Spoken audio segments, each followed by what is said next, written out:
It's important to note that equality, in theory, is a two-way street.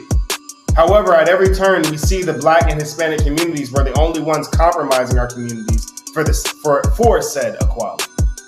We're the only ones trading off, giving up one thing and taking on another for the sake of equality.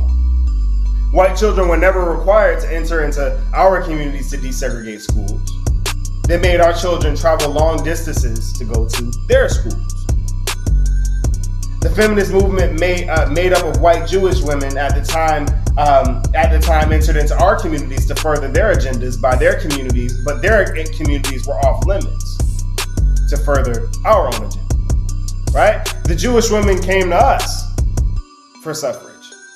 They came to our they came to our communities for women's rights, but we couldn't go to their communities for Black rights. They were marching in our streets with us, but we couldn't march in their streets with them. Interesting.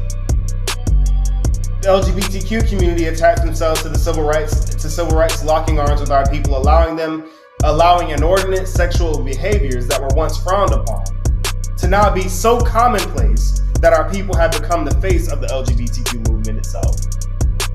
And for that movement to become the face of civil rights overall. I'm going to say that again. Our partnership with the struggle, or the quote-unquote struggle of the LGBTQ community within civil rights, not only allowed for the inordinate sexual behaviors to enter into our communities. Now keep in mind, we're not saying that it wasn't already there. But at one point it was frowned upon. Now it's accepted and is so commonplace amongst our people that the LGBTQ movement itself, we've become the face of it. And the LGBTQ has become the face of civil rights. Welfare gave other nations access to our family units, tearing them apart till this day. They said, oh yeah, you know what? To help Black people, we'll give you welfare. But guess what? You can't have a Black man in the home and get food stamps. Tear apart the communities.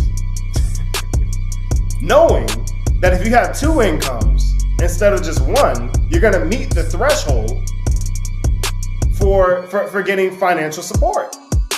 So the only way to receive financial support is to have one income. Men like Booker T. Washington, who was wise in many ways, but also promoted the acceptance and integration of white culture into our community so that we can be deemed worthy of equality.